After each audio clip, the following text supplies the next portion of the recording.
Arya Astutara Satasri Srimad, His Divine Grace, Bhayacharan Bhaktivedanta Swami Srila Prabhupad Ki Jai.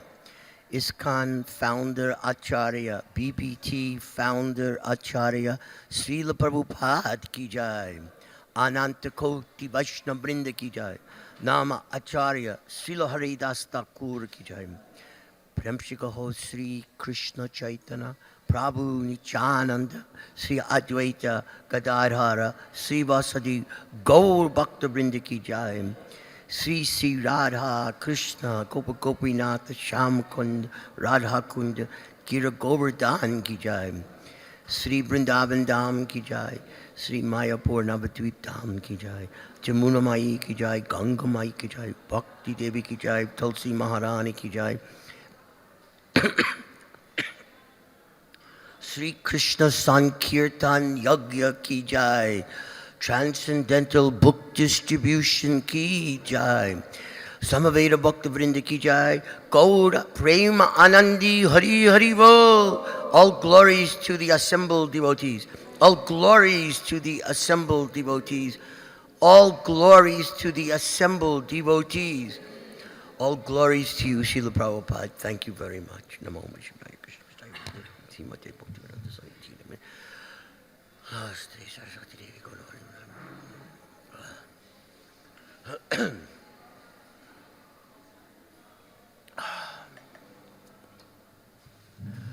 Hare Krishna.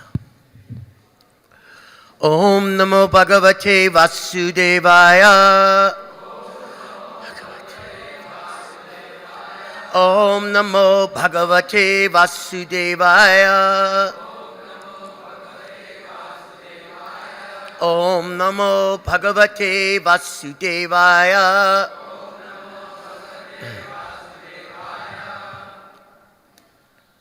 We're reading from Srimad Bhagavatam, Canto 9, Chapter 11, Lord Ramchandra rules the world.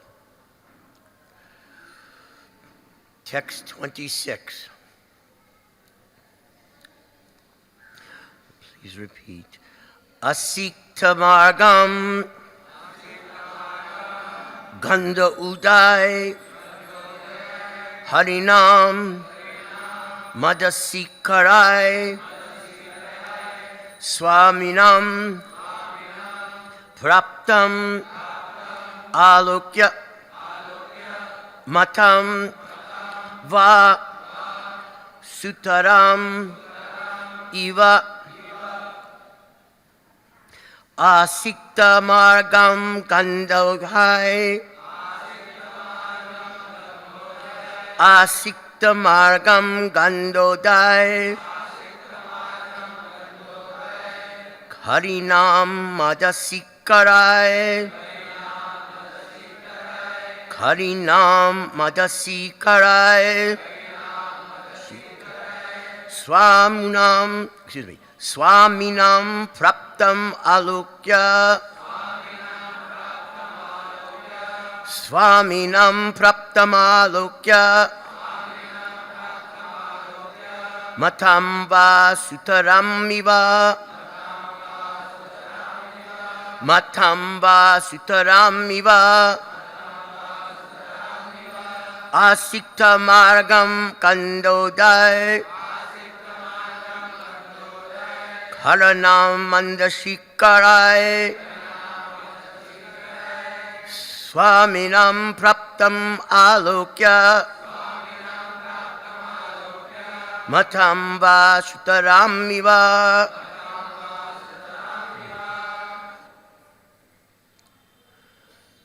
Anyone?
Word meanings. Someone else chant, go ahead.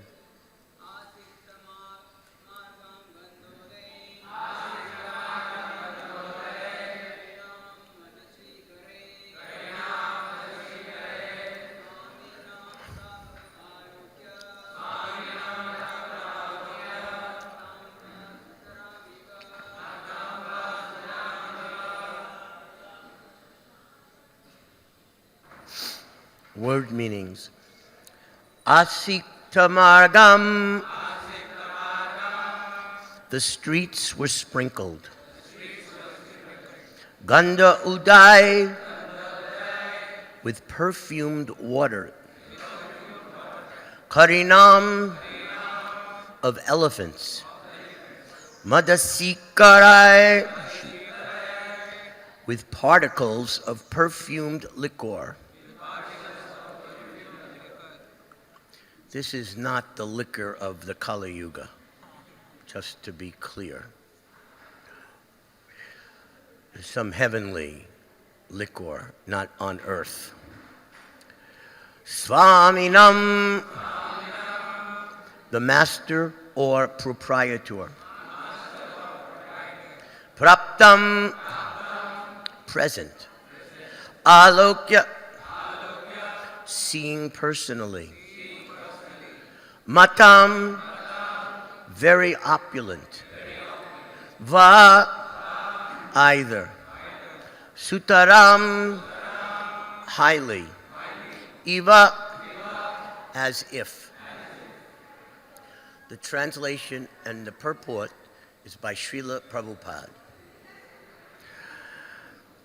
During the reign of Lord Ramachandra, the streets of the capital Ayodhya were sprinkled with perfumed water and drops of perfumed liquor,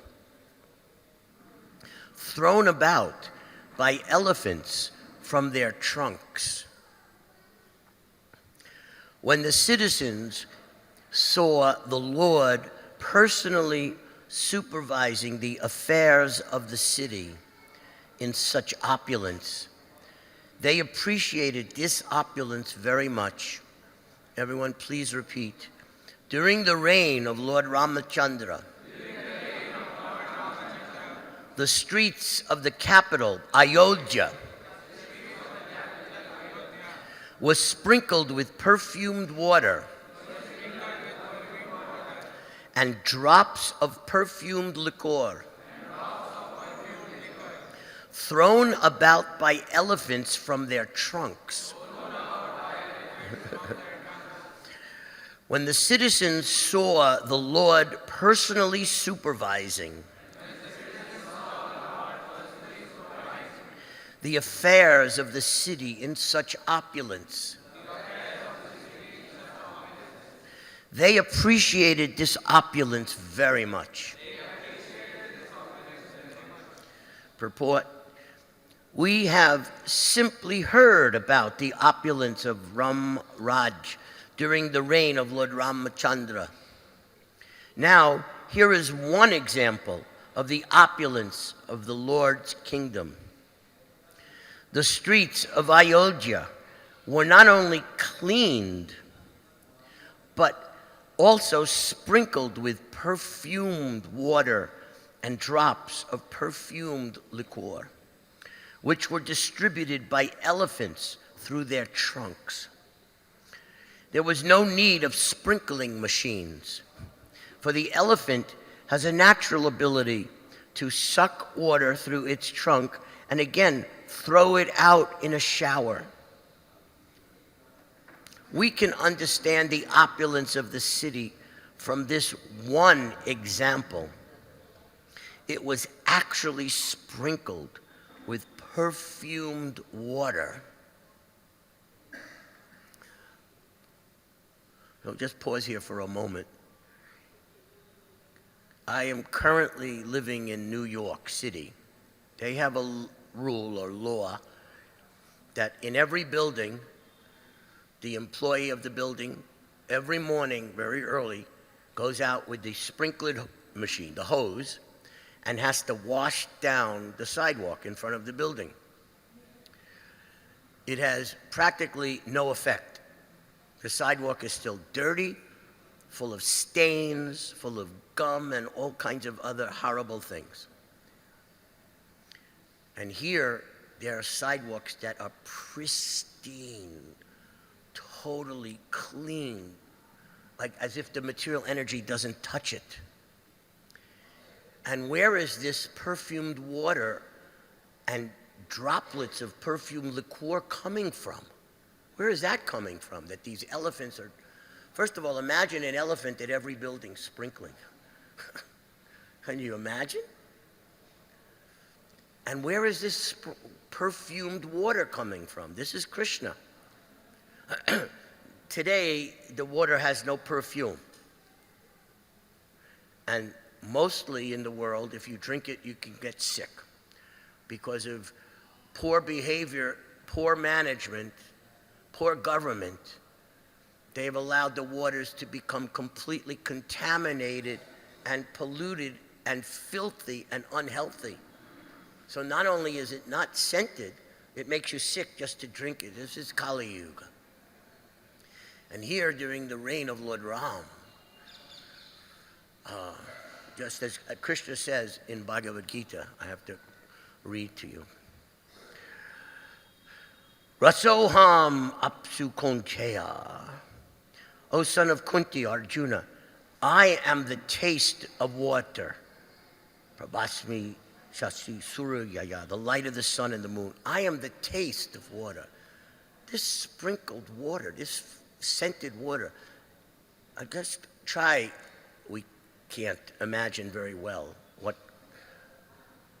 what is the water that tastes like Krishna. But the original taste of water, Krishna says, I am that taste. It must be something not just heavenly, totally ecstatic tasting. This is the water during the reign of Lord Ram. And where are these fragrances coming from? This is in the 7th chapter of Bhagavad Gita. Krishna describes his opulences. So in the next verse, Krishna says, Punyo Ganda Prativyam Cha. I am the original fragrance of the earth.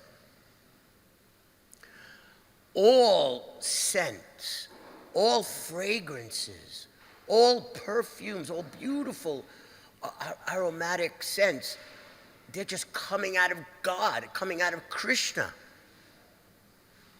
Just coming out of him. Every possible scent, every possible color, every possible taste, this is all coming out of Krishna. These are his opulences. These are just two of his opulences. There's unlimited, infinite opulences. If we had thousands of mouths and twice that thousands of ears, and we lived for the lifetime of Lord Brahma, and every second we were just trying to describe another opulence of God, we couldn't finish. We couldn't even finish. That is the infinite plane of Krishna. So here, as Prabhupada writes, we're getting a tiny glimpse of the opulence of God. When he descends on the world, the material energy stops working exactly like the material energy. It becomes spiritualized by the descent of Krishna, by the descent of Lord Ram. The energy of the material world becomes completely spiritualized. So all of a sudden, the water tastes like and is fragrant, scented as if it's Krishna himself. Now, material energy doesn't do that on its own, but under the control of Krishna, when he appears, everything material stops.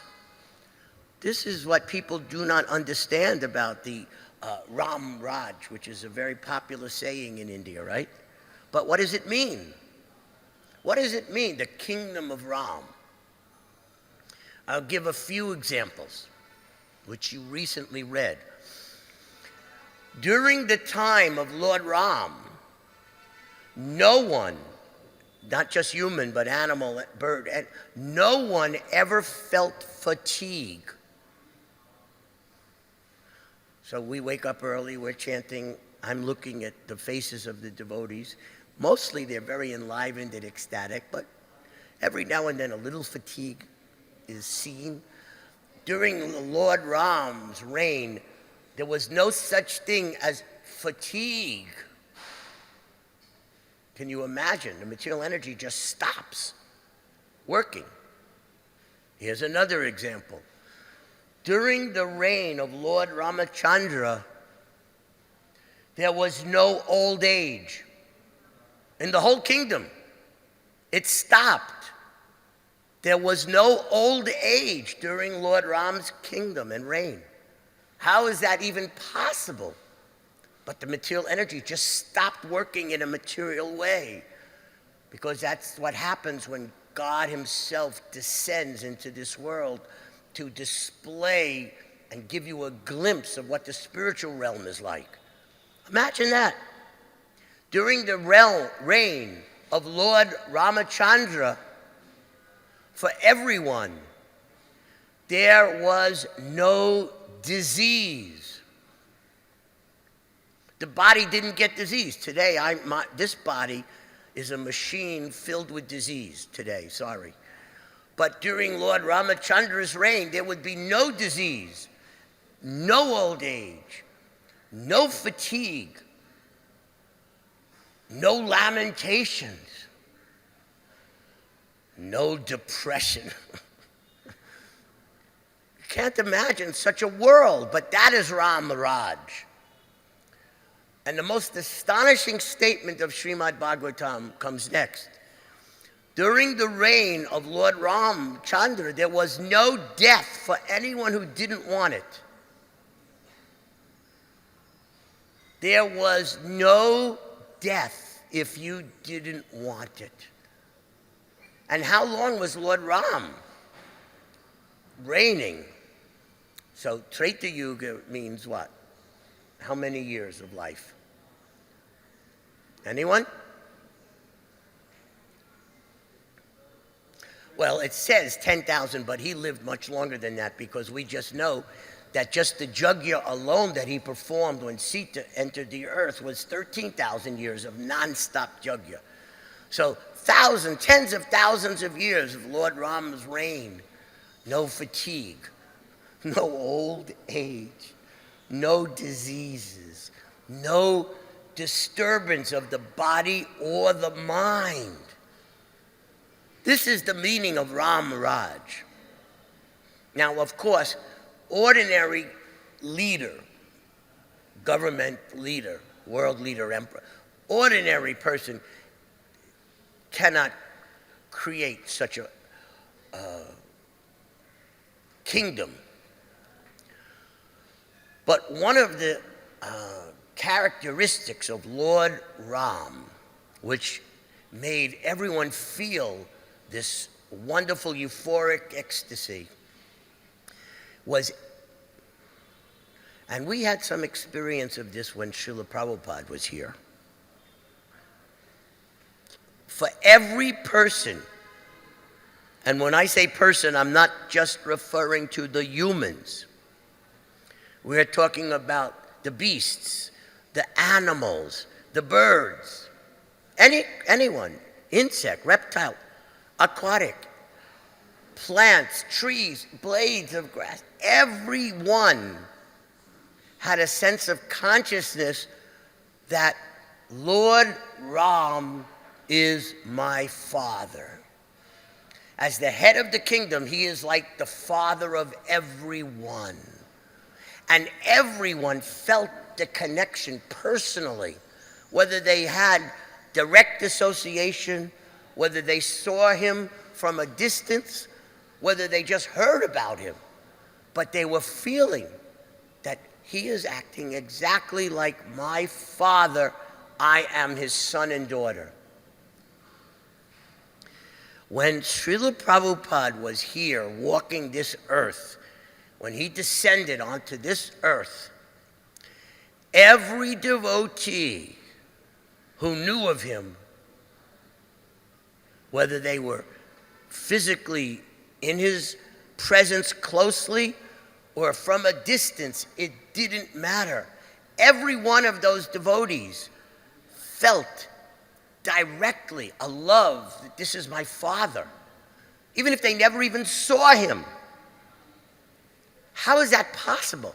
If you speak to any devotee initiated by Prabhupada, disciple of Prabhupada, they will tell you, whatever country, whatever part of the world, makes no difference. They saw Prabhupada a lot, a little, or nothing at all. They all described the same emotion. It didn't matter if you were physically in his presence or not. The emotion was entered into the heart by his being on this earth. And every devotee around the whole world felt just like you walk outside in any country, the sun is over you. You feel the sun. That one sun, everyone on every country, every city, they are feeling it.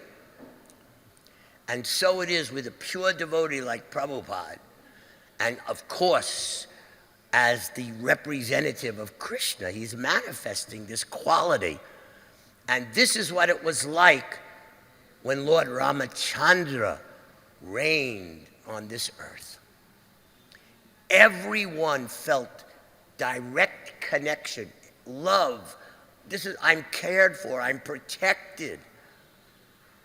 They just felt so secure, so safe. There wasn't the slightest thing in the whole universe that caused them any fear. That's Ram Raja. So in case someone asks or tries to define, what does it mean? We all want to go back to Ramaraj. How can we do that? Well, that is the incarnation of God causing this to happen. And there is a way in Kali Yuga that this can actually be re-established. But let's finish reading this purport.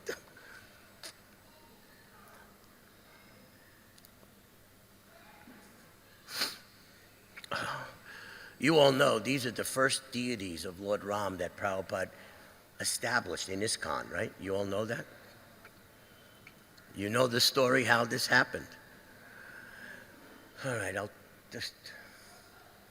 it was after we had gotten the land and had the big battle with the Nayar family and finally won. And once that battle was over, we had to start building right away before it could be challenged again by some relative or whatever. So Srila Prabhupada wrote us a letter in Los Angeles. Actually, I have to go back a step. Even before this letter.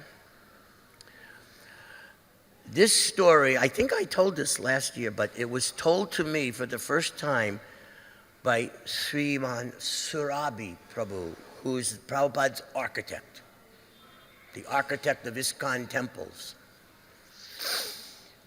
About 2 years ago, before he left the world, he came to New Dwarka for the very first time. New Dwarka is a temple in Los Angeles. New Dwarka and this temple are sister temples. Do you know that?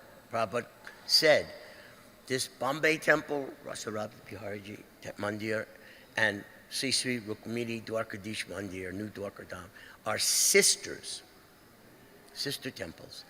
So he had never been there. So he's there visiting 2 years ago, and he left the world right after that visit. And he's looking at Rukmini and Dwarkadish, and he started to cry. And we're all wondering why. He's giving talks and nectarine stories about Prabhupada. And he said, I owe my life to these deities. I've never seen these deities before, but I owe my whole life to them. And then he explained that after we purchased this temple, this New Dwarka temple in 1969, Prabhupada spent a lot of time there, as you may know. So around 1970, 71, something like that, Prabhupada was sitting on the Vyasasan looking at Rukmini and Dwarkadish. And he was having a a spiritual conversation with the deities. And he was describing to Rukmini and Dwarkadish this amazing temple that he was going to build for them. By the way, it looked like this. And Lord Dwarkadish said to Prabhupada, while on the altar, only Prabhupada could hear this. Lord Dwarkadish, in his deity incarnation, told Prabhupada, thank you very much. I want you to build me that house in Bombay, not in Los Angeles. And Prabhupada said to the deity, no, this is the world headquarters. I want to build it here. It will attract everyone. And Lord said back to Prabhupada, no. I love what you want to do. Offer me this great house. I want it here in Juhu Beach. So we take a moment to...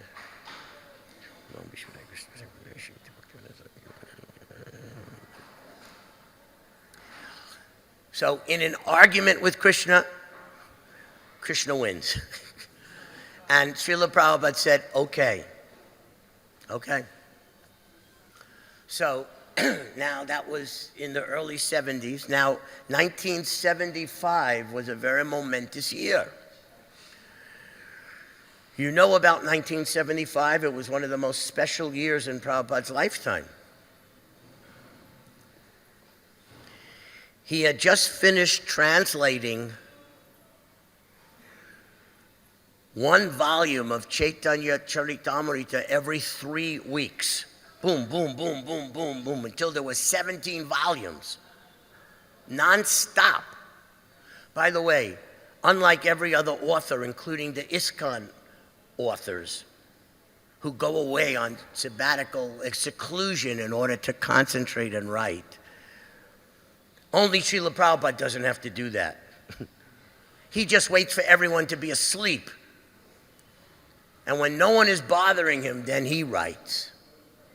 And produced one volume every 3 weeks till 17 volumes. So 1975 comes, and there's these 17 volumes waiting to be printed, which was going to take all the resources of the BBT. But Prabhupada wrote us a letter saying, now I am signing a contract with a general contractor. Now I have to build this house, this temple for the deities, for Lord Ram and Sita and Radha Rasa Bihariji and Gauranga. So from America, you have to send me, $80,000 is, in today's money, what? 800,000 rupees? 10 to 1? About. Anyway, but the money back then was 1/10 the value of what it is today. Can you imagine how much money Prabhupada was asking? But the BBT had a formula. You print books and you sell them to the temples as low price as possible. And the money comes in, you divide it 50% for printing again, another 50% for giving out loans for temple construction. So when this letter came, we asked Prabhupada, are we supposed to stop giving all the loans? He said, no, this is extra. 80,000 US dollars every month for 1 year, this is extra. Oh, really extra? So we have to double book distribute. We have to do something. What else can we do? So 1975 was the year we printed the 17 volumes of Chaitanya Charitamrita. We had the biggest book distribution ever, and we doubled book distribution, and all the extra money came here because Prabhupada lost that argument with Rukmini and Dwarkadish. So that is how this amazing temple became manifest. And it was part of divine arrangement of Lord Ram, Sita and Ram, because, as we know, Krishna is non-different from his name. If you chant his name, he's there. And if you chant offenselessly, you feel God is right in that sound vibration. He's there. Krishna is non-different from his form. So when you see these beautiful deities, God is right in them. There is no difference. Krishna is non-different from his paraphernalia. Krishna is non-different from his dham. This temple, we may think this is a separate thing from Krishna, from Lord Ram, from Sita and Ram. This is identical with them. This whole miracle is another form of Krishna. This is a divine extension of Krishna. This whole temple is his paraphernalia. When he descends, his palaces descend, his abode descends, his devotees descend. Everything descends with him. Krishna descended in these deity forms, and this is non-different, extension of Krishna. It's something that one day we can hear it with our intelligence, but we can't realize it with just intelligence. But by sincere, offenseless devotional service, it will be revealed. And when you come here, when you have that realization, you'll see Krishna in this building. And you'll see Krishna everywhere. So one more story about Sitaram. This is from my diary.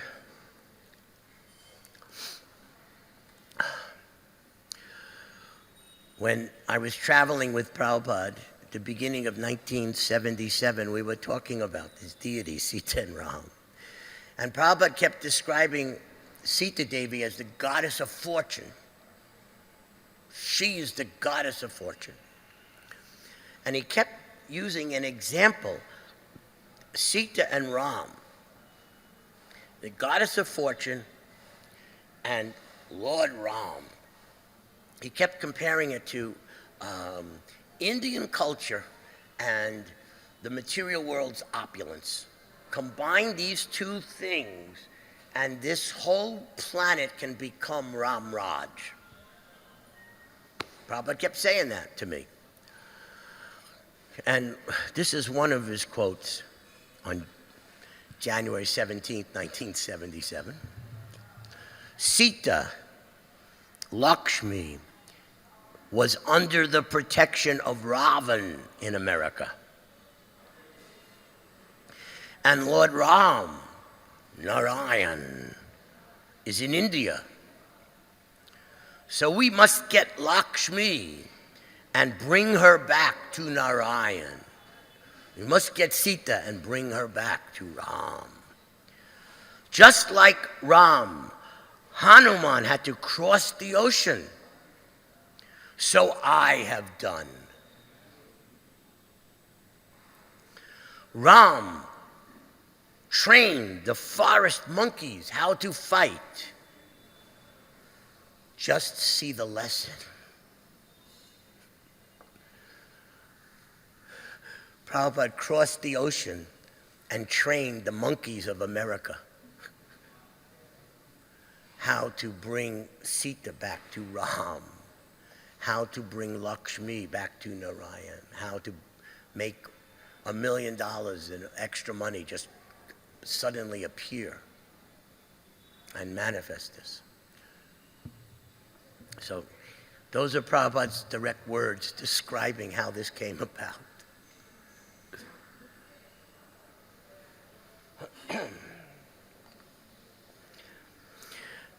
Yes, even monkeys can become Krishna conscious in the presence of Ram. Even the American monkeys became Krishna conscious in the presence of the pure representative of Lord Ram, Prabhupada. So, continuing with this purport. The citizens had the opportunity to see the Lord personally supervising the affairs of state. He was not a sleeping monarch, as we can understand from his activities in sending his brothers to see to affairs outside the capital and punish anyone who did not obey the emperor's orders. This is called Higvad Vijay. The citizens were given all facilities for peaceful life, and they were also qualified with appropriate attributes according to Varnashram.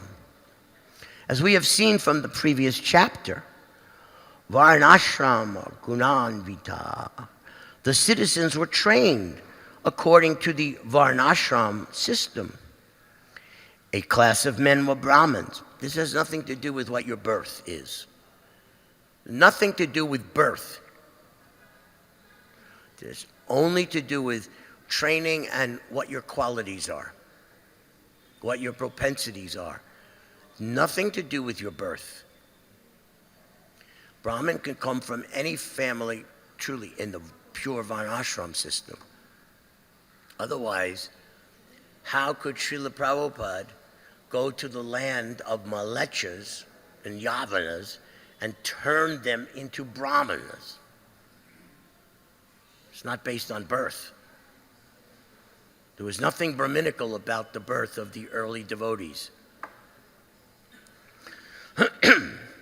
Excuse me. A class of men were Brahmins. A class of men were Kshatriyas. A class were Vaishyas. A class were Shudras. Without this scientific division, there can be no question of good citizenship. Because the real meaning of Brahmin, Kshatriya, Vaishya, and Sudra is, as they work, it is for God.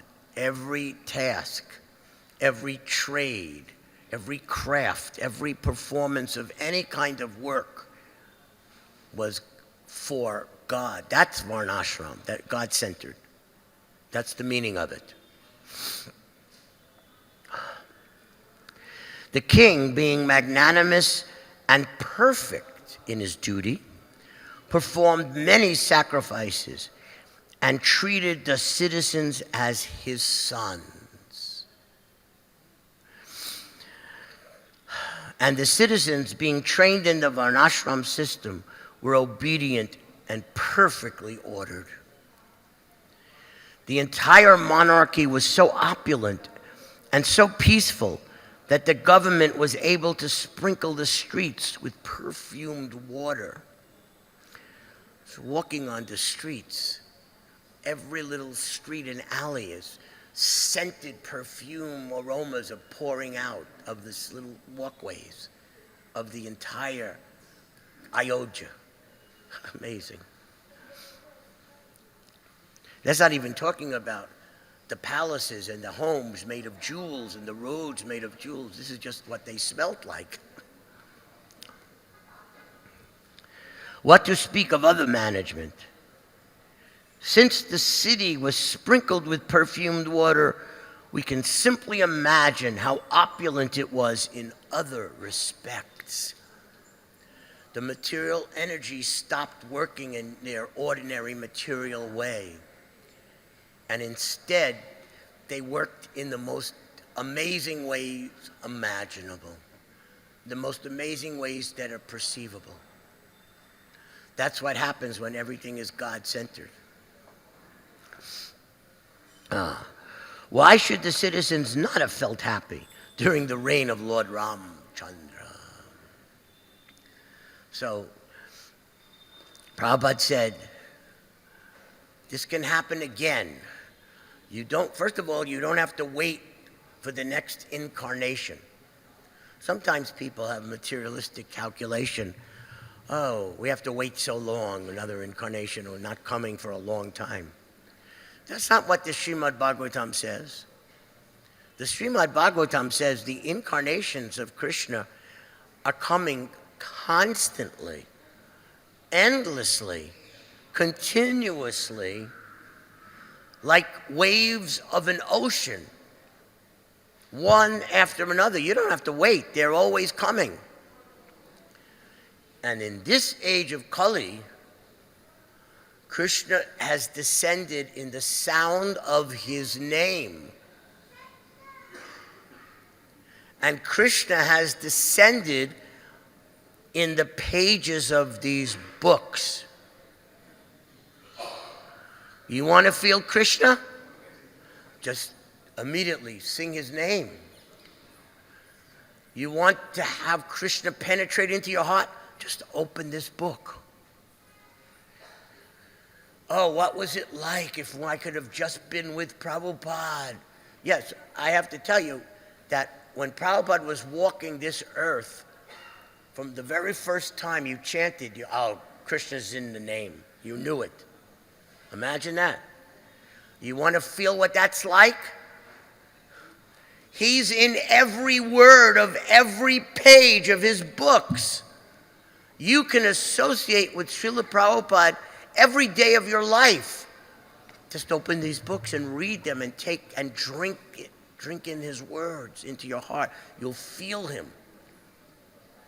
In the same way that those who saw him felt him, even more intensely you could feel him, because he's put all of his potencies in these words. Prabhupada's words were not just for a certain time and a certain place. Prabhupada told us, my books will act like the law books for human society for 10,000 years. You know, we don't know the future 20, 30 years from now. And everyone has all these predictions. This will happen, that will happen, environment, war, this, that. When Prabhupada was concentrating on choosing the words to write his books, which is why we all had to be asleep and not bothering him, when he was in his samadhi, his pure meditation of choosing the words of his books, he was choosing words that would have relevance for thousands and thousands and thousands of years to come, and relevance immediately, all at the same time. Could you imagine that type of concentration where Krishna empowered him to choose such words that in 100 years they'll be just as valuable?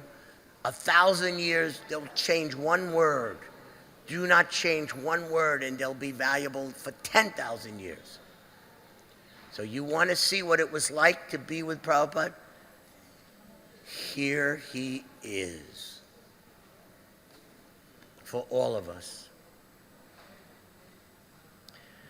So we can stop here. Does anyone have any reflections or questions or anything they'd like to, corrections, anything? Additions? Hare Krishna. Hare Krishna. Hare Krishna back. I have a question. Can I ask? Thank you very much for your wonderful memories of Srila Prabhupada. My question is, when a person like me, he comes to ISKCON, I see big temples, big festivals, thereafter I dedicate it. But people like you from America, they never saw anything like this in the beginning days of ISKCON. So what inspired all of you to dedicate Srila Prabhupada, an old person, in those days?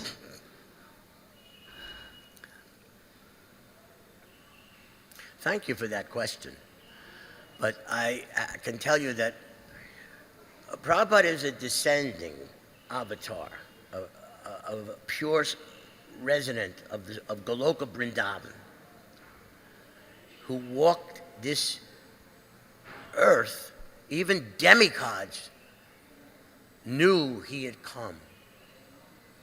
Even the demigods, Narada, Brahma, Prabhupada once said, did you not see them listening to this kirtan?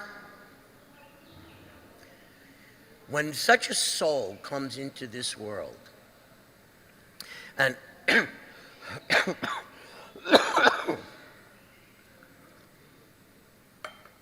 should remember this when you read Chaitanya Charitamrita. The greatest literature in the universe, by the way, Sri Chaitanya Charitamrita. Nothing could be greater in the whole universe than that. But from what we saw with Prabhupada, you can understand the Chaitanya Charitamrita. Here you have someone coming down into this material world.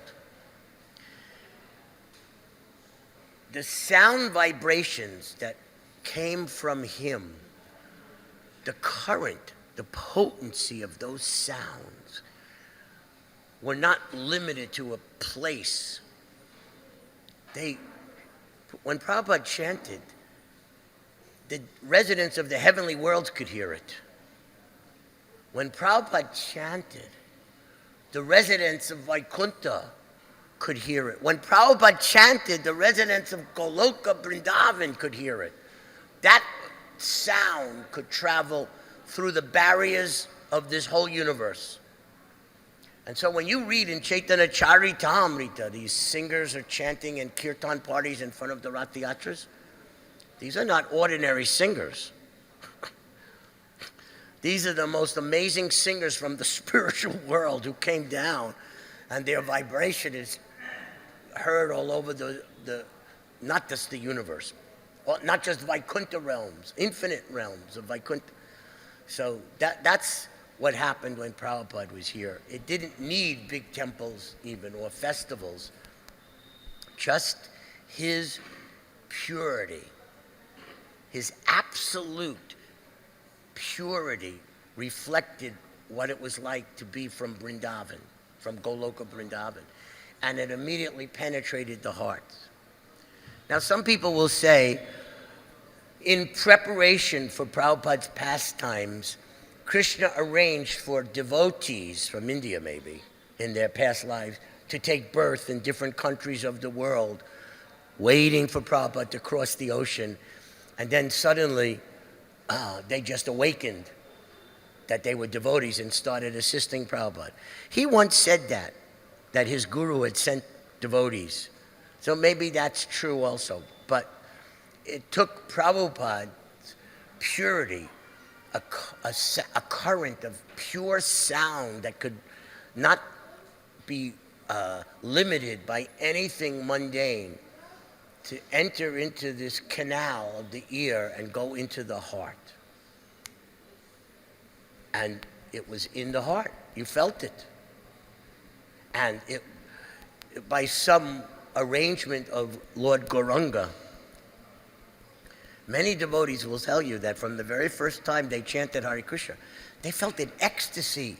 Like they didn't have to wait years and years and years of chanting it. Like the very first time they chanted, they felt it. The very first time they chanted, oh my God, Krishna's in this sound. They were like losing them. It made you lose your mind to experience it. That's what happened when Prabhupada walked this earth. So if you ask how did devotees without these wonderful opulences come at a time when there was real poverty in a sense, material sense, it was because who cared? You were feeling ecstasy. It was like swept away any material consideration to be in his presence. But I promise you, you can feel that if you just keep opening these books and drinking in these words. You have his association. Hare Krishna. You have another question? Yeah. Thank you very much for this wonderful answer. My next question is, you are among those few chosen devotees who had the good fortune to associate with Prabhupada at maximum time. So, when you now remember Srila Prabhupada's interactions in those days, memories, how did you interact with him, what Prabhupada spoke, and his loving exchanges with you, what do you feel now, and what is your message for all of us, the new followers of Prabhupada?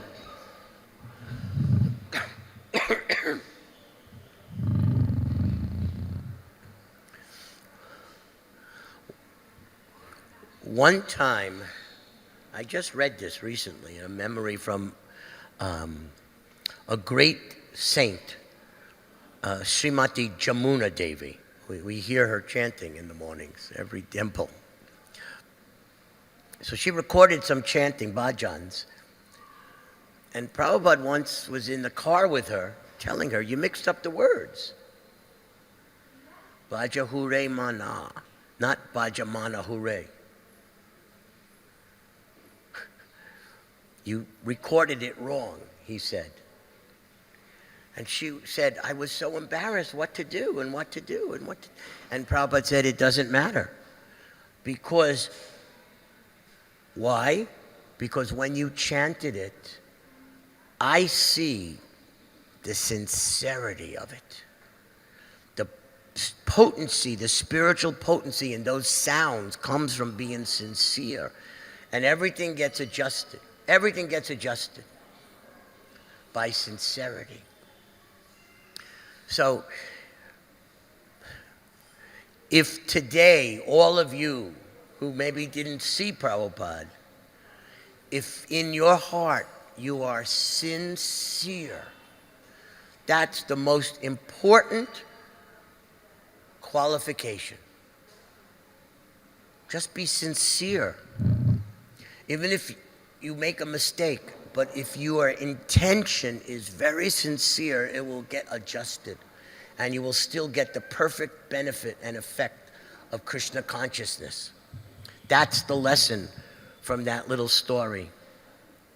Same thing Prabhupada told us about the artists when they wanted to study the great schools of painting, of old classical realism from the Renaissance era, before they would start painting for the Krishna book in 1969. They all felt totally unqualified. Prabhupada, we have to train, study. No, Prabhupada said, no, you don't. Your service is you sit in front of this well, they didn't have easels. You can't imagine. They didn't have money to get the wood even to stretch the canvases, but somehow they went out on Sankirtan selling some incense to buy the canvas and the wood for frames. And then they would put the canvas straight down on the floor and lean over it. Or they'd prop it up on the wall and paint like that. Only they were in an attic in Boston, and it was one of the coldest winters of the entire century. And there was no money. They had just bought the building and they were paying for it. Even Satsarup had an outside job just to pay the mortgage. So they had no money for heat. So they are wearing gloves, galoshes, trying to paint the beauty of Krishna, to make it more beautiful than a Rembrandt or a Michelangelo or in the Sistine Chapel, or more beautiful than a Raphael or a Da Vinci. How can that be? How is that possible? It's not possible. It's not materially possible. But Prabhupada said, you don't understand the definition of beauty. Two things make something beautiful in the eyes of Krishna. First, no mental speculation, not like the artists of this world that see something beautiful and try to imagine what beauty is. You get it from Shastra, absolute knowledge, authorized knowledge from Shastra. That makes it beautiful. And then, the other thing that makes it beautiful, Prabhupada said to the artist, was sincerity, just bhakti. You don't have skill. And that will make you feel desperate. Like, I'm so unqualified. This is impossible. Krishna, Krishna, help. And chant Hare Krishna in desperation, totally in anxiety for 8 hours a day, 7 days a week. And if you chant like that, Prabhupada said, your painting will come out beautiful. And the Krishna book paintings came out beautiful. No training, just anxiousness, being anxious, being desperate, being sincere to please Krishna, having that bhakti. You just have to have that one qualification, then it doesn't matter 100 years from now, 1,000 years from now, you will get the full effect of Krishna consciousness. Even if a pure devotee is not as walking the earth, he's here with you, guiding you as a Siksha Guru. Just be sincere, be anxious, be desperate. Krishna, take over, use me. Let me be your instrument, not my desire for how to please you, your desire for how to please yourself. And I just surrender. That mood makes you qualified in any generation, in any time, in any place for Krishna to enter your heart. Confirmed. Hare Krishna. One last question. Hare Krishna.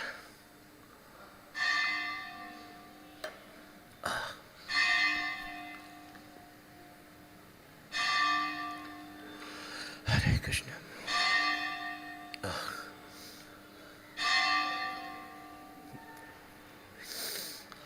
Hare Krishna Prabhuji, thank you very much. Very nice, inspiring class for us. That I'll make one comment for this. That there is in Mahabharata that Ekalavya was he was not a prince, but he was approached to the Dronacharya for taking the art of arrows and astras. So Dronacharya refused and he said that I cannot give you, but I give my blessing to you. And Dronacharya has given his education to the Kaurava and Pandavas. And later on, that one time they went to the forest for picnic. And one dog was there, was barking. And he was staying in one, that Ekla was staying in one hut and was practicing the archery of the arrows. So that time, the dog was barking, so he shot the arrows and sealed the mouth of the dog by just hearing the sound. Then Arjuna was very much confusion. He said, Dronacharya, you said I am your Pattasishya, but now this Eklavya is more expert. So the Dronacharya spoke to the Ekalavya that the Pratima, the statue you are worshipping, that I am the person, Dronacharya. He said, what can I repay as a dakshina to you? And Dronacharya said, you give me thumb of your right hand. So immediately cut off the thumb and he gave to the Dronacharya. So he celebrated as a Dronacharya Ekalavya. We can compare this with the Prabhupada disciples. The Prabhupada disciples submitted themselves, body, word and mind, at the lotus feet of Srila Prabhupada. They are not able to pay the dakshina of the Guru. Guru is like his father, and no one can pay the debit of mother and father. We can only try. So we can also have seen an opportunity by serving the lotus feet of the representative of Srila Prabhupada and Sri Radharas Bihari, and we can go back home, back to Godhead in this lifetime, which is the goal of life. Hare Krishna. Did everyone understand what he said? I only got one part of it. I'm sorry. But my ears are a little clogged. But the only part I got was that if you surrender, someone like Prabhupada may empower you and use you beyond your ability. You'll be given extra abilities. And that is true for the next 10,000 years in this Hare Krishna movement. Thank you very much. Hare Krishna.